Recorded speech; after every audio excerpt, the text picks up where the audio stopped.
Good morning, Mary Pat. How are you today? Or actually, I guess it's not even morning for you. It is 5 o'clock, happy hour. Although happy hour is not really what it used to be these days, at least not at the moment. That's okay though. Indeed, indeed.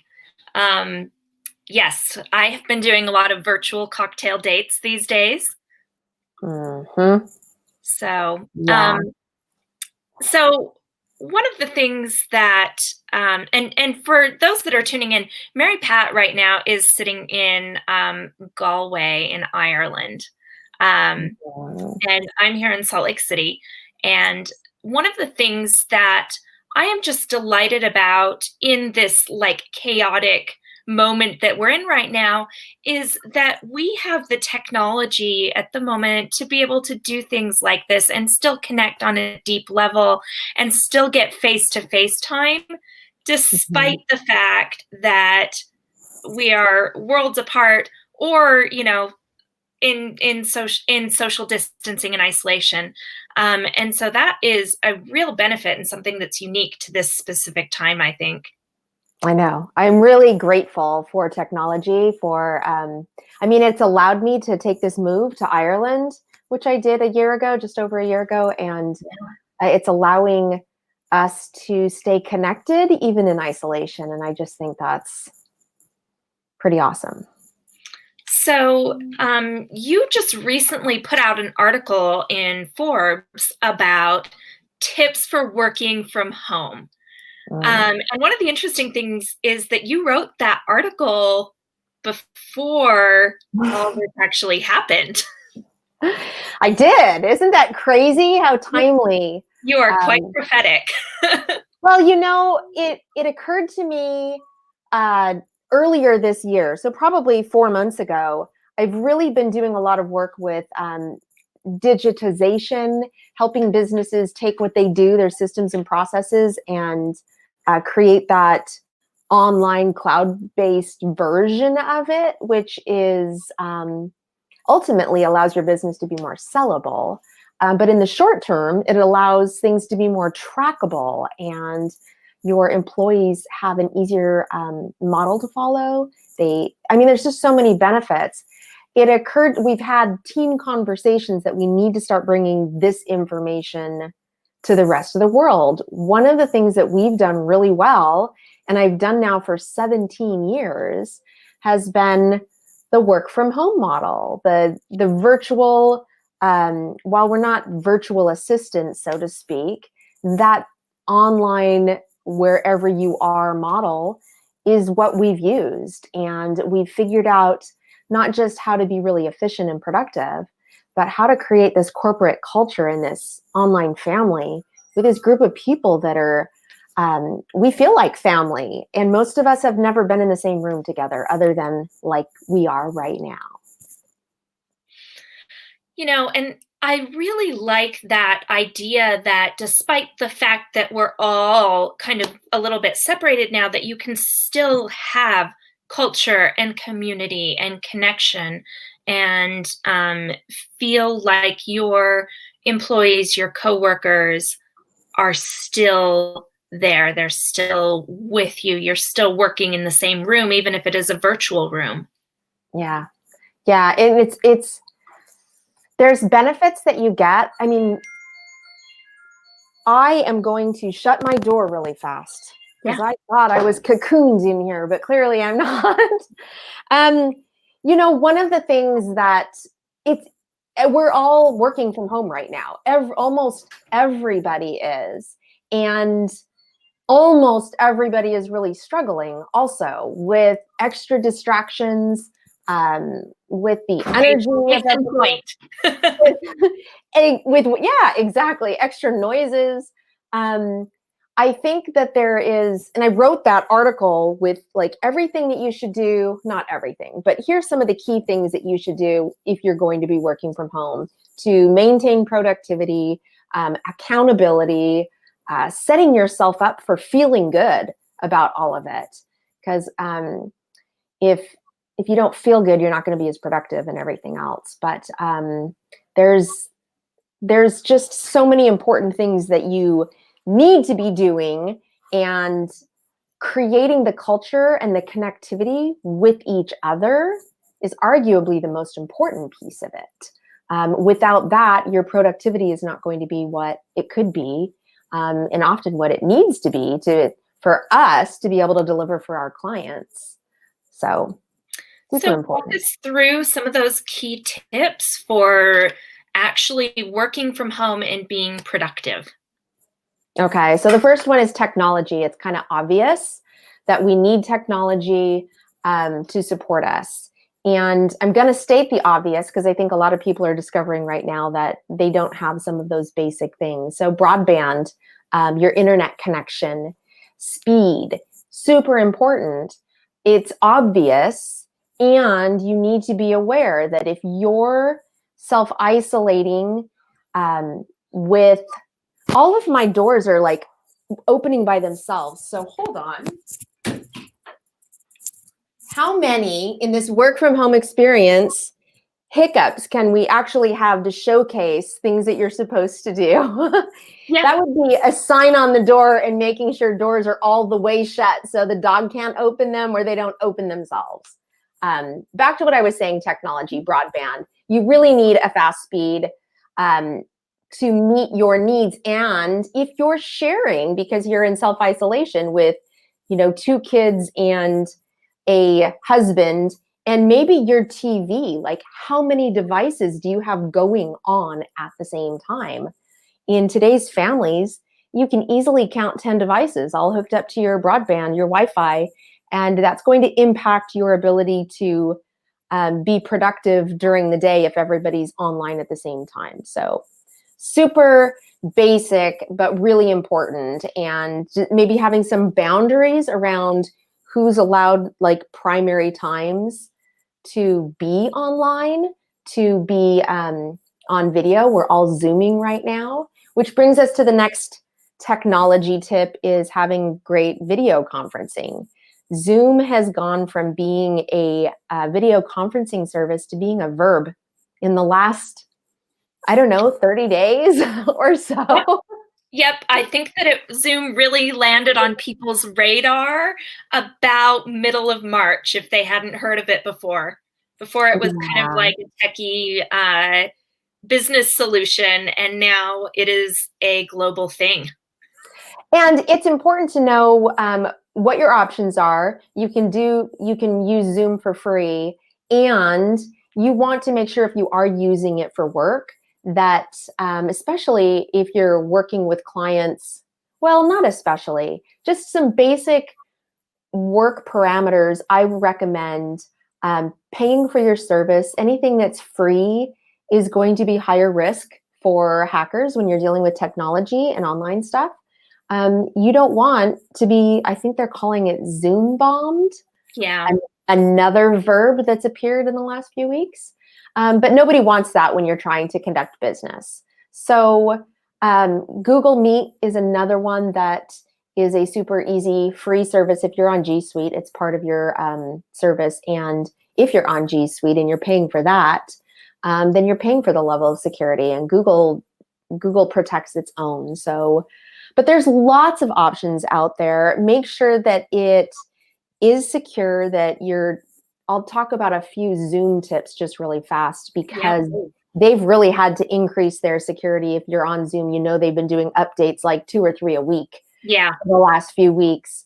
And this is important that you're doing your updates. As soon as one of your software companies that you use every day sends out an update, do the update right away. Prioritize that update. If you need to make it a daily part of your routine, do that, because your security and the information you're sharing is important. In business, it's what makes us who we are. So let's protect that and treat it with the respect it deserves. On Zoom, you want to use password protected links. You likely want to, if you're doing a larger group, put people in the waiting room and add them in so that you have control of who's showing up. And most importantly, just don't post your video links for people to come into your video conference on Facebook or any of your social media, because that will attract more of the hackers and the people who really aren't supposed to be there. So Absolutely. Broadband, video conferencing. Those are really the two biggest ones. And then some really great video tips when you're on video with your team or with your clients. Keep your video turned on. It doesn't matter if you're dressed from, the chest up, whatever. Nobody cares, and whatever helps you have fun and stay comfortable. I am in my slippers all the time, or really warm fuzzy socks. No matter what I look like up here, I'm going to be having comfortable things on my feet to keep them warm. So do what you need to do to stay comfortable, but look good, show up on video. The other thing, especially when you're on with your team members tend to get really laid back. You need to show up like you're at work, because that's going to help your productivity and your efficiency and your connection with everybody else. So, and for me, up until very recently, I had an office that I was going to every single day. But my first year that I was in business, I was working from home, or I was, kind of going to coffee shops and things like that when I started to feel too lonely. And that was one of the goals that I set for myself in my first year. Was I am going to get up and get dressed like I have somewhere to be, even if I don't have anywhere to be. And it helped me maintain that level of professionalism. So I would get up, I would put on, professional clothes. I'd put on my makeup. I'd put on my jewelry. I'd, put on a spritz of perfume, because it helped me kind of mentally get into work mode. Versus, I'm at home and maybe I'll just toss in this load of laundry and then maybe I'll just get work done, things like that. And then I also had to be very, very firm. And you touched on this, but setting aside blocks of time. So I am going to put an appointment in my calendar that shows that I am doing this from this time to this time. This is the work that I am getting done. When you're a little bit more self-directed or a little bit more on your own, sometimes you need that.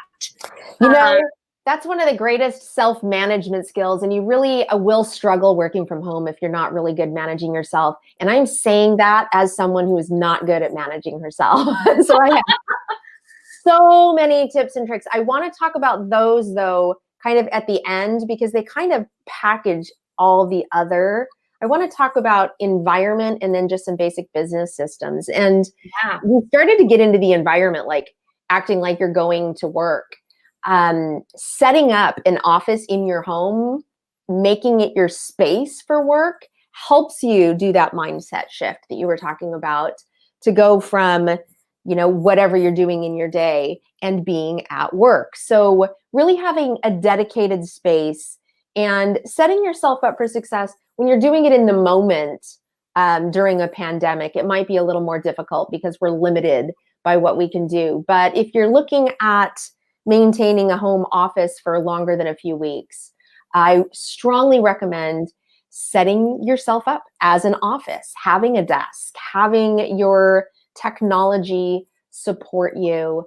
And even if you are just here for the short term, find a place that is preferably not your bedroom and make that your workspace so that you can go there and sit down and be going to work. And more importantly, at the end of your day, you can leave there and you can be leaving work. Especially as a woman, we have a hard time shutting things off.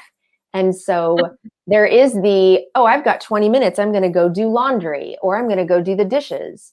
And I will say that you can do those things when you're working from home, and they can really be great benefits of working from home, but do them on purpose, schedule them. I recommend scheduling those things into your day instead of just wandering into them, because we need to have that mindset and that structure. And in order to do that, we have to be at work. So if you want to go into the break room / kitchen and do the dishes, by all means do that, but know that you're taking a break and then go back to work. And that is something that I think is important, is balancing your work with breaks that are intentional and meant to serve a purpose, not just, oh, I've got this chore that I have to do, but actually saying, I'm going to take a mental break, a physical break. I'm going to deliberately step away from my work so that I can have a moment to breathe or have a moment to eat. I am the worst about getting hyper focused, like blinders on with my work. And then like last night I looked up and I was like, oh, it's 7 and it's staying lighter later in the day. How did that happen? No wonder I'm starving and grumpy and my brain Yeah. feels like mush. Yeah. And So for me, one of the things that I did for years was I would not get up first thing in the morning, shower, and go, to the next bedroom over that was my office to go to work. Instead, I would have my morning routine with coffee. I would sit down with my device, and I still do. Like my morning coffee, after about 30 or 45 minutes, I'll start looking at my phone and kind of flip through what happened at night. Now that I'm on a different time zone than everybody else, it really matters. Stuff happens. A lot of stuff happens at night. Mm-hmm. So I want to be able to catch up on all of that. I don't consider that my work time, and I will tell my team, I might respond to a few things and I'll say, hey, I'll get back to this later when I'm at my desk, when I get to work. And that's a really important thing. But my day, I'm 2 things about me. One, I'm a kinesthetic processor. So that means that my body needs to be moving for me to fully engage. And that's hard to do when you're stuck in front of this little screen right here all day long. So I have always made habits of, if I'm not on video, and some days I'll just decide with my team, hey, we're not going to do video calls today because I need to be outside, or if I'm processing stuff with a client, I love to be sweeping while I'm on the phone talking about what it is. So these are really weird things about me, but what I'm leading up to is that I used to always have like the afternoon shower. For me, my shower was my magic place where all my brilliant ideas would go, oh, that's what needs to happen. Now that I'm in Ireland and I live across the street from the beach, me and my dog, and the sun doesn't shine very often. It's shining, which is why we're struggling with the doors all being open. So running to the beach, and when I say running with my dog, I really mean walking to the beach and watching my dog run right on the rocks. That is an afternoon, like an hour that I step away. I can process, I can dig my feet in the sand.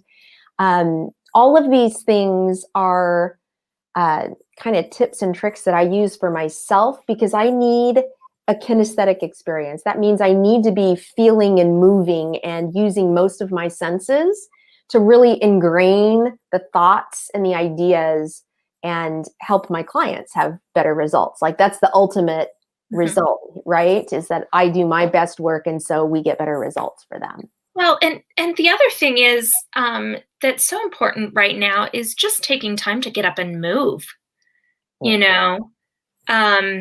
For me, I try to use phone calls. If I'm just on the phone with somebody, I'm not on a video call, my goal is to actually stand up and walk around, even if it's just doing a small loop around my house or the room that I'm working in. And it really makes a difference to make me feel like I haven't just been in one spot or one space all day long.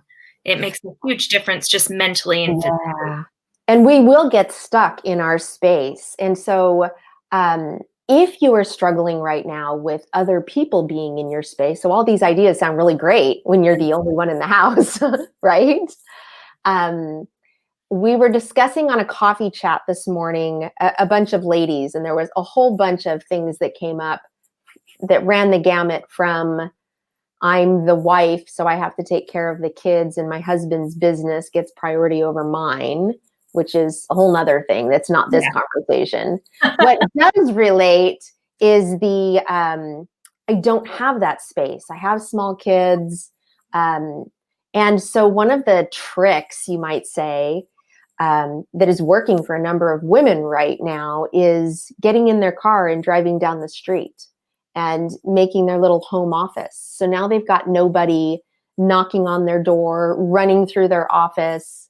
No matter how much you prepare, we used to have signs on the doors. So I would, post a sign and they would know that, or they were supposed to know, oh, mom's in an important meeting, don't interrupt. But then they would try to go through anyhow and tiptoe, and it just doesn't work.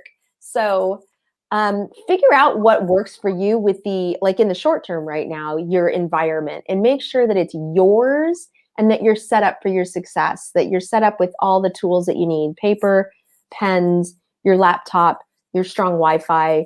I mean, maybe you can sit in your car outside the public library or the best coffee shop, because probably their Wi-Fi is still going even if the coffee shop is closed. And most of them, just because they have to keep their security systems on, they want their Wi-Fi functioning because it's internet-based. Yeah. So those are really great short-term tricks. And the long-term trick is just really set yourself up and be committed to that. Go to work. And at the end of the day, leave your work. From a business standpoint, you really want, if you're the business owner or the manager and you've got responsibilities, you want to make sure that you've got documentation that's cloud-based and you're using a good cloud-based system. Honestly, G Suite has Google Docs and the Drive, and there's functionality there that for very little money can take you a really long way. So that's a great starting point for a lot of businesses. Really, it's very little money, like $6 to $12 US a month. Yeah. Like it's very, very affordable. One of my favorite things lately, and I've always had, my team, they work remote. All my contractors are, some of them are based near where I am. We can occasionally have in-person meetings, but mostly we don't, because we do digital marketing.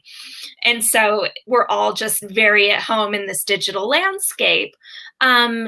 But one of the things that I found so useful for both clients and my team members is if I have to show them how to do something, but I can't get them on the phone because they're on kid duty or they are struggling with bandwidth or something like that, I use Zoom, or I have a couple of other video capabilities to just do a quick video recording of what I need them to do. Here's how you do it. Boom, boom, boom.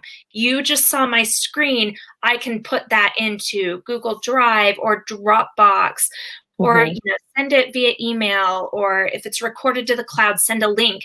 And then they get that recording, and we don't have to worry about a time to connect, but we've still just connected. They've heard my voice. They know that I'm supporting them. They can see what I'm doing. And they're getting their answer. They're getting their needs met.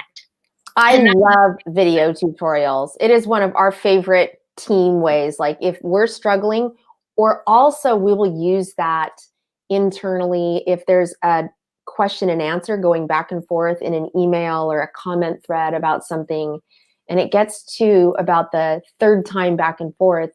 And this is really a strategy that one of my girls uses, and I just love it. And she'll just stop and go, okay, this is what I'm seeing. This is what I think you asked me to do. This is what I think I'm supposed to do next. And in 30 seconds or 45 seconds, now we've got that visual and the audio. And you just saved yourself 25 emails back and forth. Yes. So that brings me up to another little business setup tip, and it's super important right now. We used to do this all the time, and then it kind of dropped off, and we do a team meeting on Mondays, and then we do a TGIF meeting every Friday, where you have to come to the call to celebrate something. And some weeks that's really difficult because some weeks just suck. But we've all had those weeks. But it's really helpful for all of us to celebrate and find something to celebrate together. So we each do that. But what we're doing now in between on Tuesday, Wednesday, Thursday is we do a virtual coffee chat, and it's on Zoom, and it's not required. But if you hop on, there are some days where we're just all working together, and it's kind of like we're in the office together. So if you're working on a project and we all know what each other's working on, somebody will say, hey, Leah, I need you to look at this really fast. Tell me what you think. And it creates that dynamic that you get in the workplace where we're not in the workplace. I mean, we're just connecting there. Mm-hmm. Sometimes though, we'll come together and it's just like being around the water cooler. It's like being in the break room, and we're not talking about work. We're talking about kids running around, or husbands, or how we're feeling that day, or whatever it might be. It gives us an opportunity to connect. Some days we just, we're banging out questions, and in that 1 hour, we will wrap up maybe 8 projects. That's or tasks or something, because we know, oh, I can save that and be able to finish it all up. And we're all doing our own thing and connecting as we need to. The greatest benefit is just the connectivity and the sense that we're all part of something working together. And that I think is the most important thing at the moment when people are feeling isolated, that sense of community. We've been doing every other week with my team, just a virtual cocktail hour at the end of the day. It's 5 p.m. to 6 p.m. I'm strict about the time. And we have a no work discussion allowed rule where we talk about each other. We talk about things just like you said around the water cooler, where I feel like I've gotten to know people on my team that much better, even though I'm seeing them so much less, because we're taking time to deliberately, thoughtfully connect. I love that. Way, which I really love. I absolutely love that. This all brings us to, as human beings, we're in a day and age where we have this global world that we live in. We have technology at our fingertips, which is changing by the minute. So planning for technology is like, herding a bunch of cats. It's crazy. And we need to remember that at the end of the day, we're human beings. And one of the things that makes us different than so many other animals is our connectivity and our need to be social with each other. It's absolutely imperative that we feel like we belong to something. So I love that Zoom has become a verb so we can do that. I also think that it's important, as we're talking about working from home and what works, that the number one thing that you can do for yourself is have the right mindset. Your attitude is a make or break, especially in today's world. But it was before as well. Like, you wouldn't like it if you didn't go into it with the right attitude. Perfect. I think that is a phenomenal spot to wrap up. So MaryPat, really quickly, how can people get a hold of you? MaryPat Speaks is my main website that's being rehauled right now. So I probably shouldn't even have said that one. What's the right answer, Lydia? I don't know. You're asking about me now. Instead of me telling about everybody else. I'm working on that rehaul of the website. Actually, my LinkedIn profile is probably the best place for you to go to. And it's /MaryPat. So my profile is MaryPat Kavanagh, but literally LinkedIn.com/in/MaryPat, all one word, MaryPat. Early adapter to get that one. Yes, I was. I'm usually an early adapter. I don't always follow everything through, but I usually start it. So there's that. So that's probably the best place you'll be able to get an overview from who I am on a day-to-day basis, what I talk about in Forbes, on the Forbes Council, what we're doing with strategic results, and everything else. So Well, perfect. Thank you so much for joining me today and for all of your wonderful insight and the great conversation. I really appreciate your friendship and your support. Nice. Thank you. Have a great day.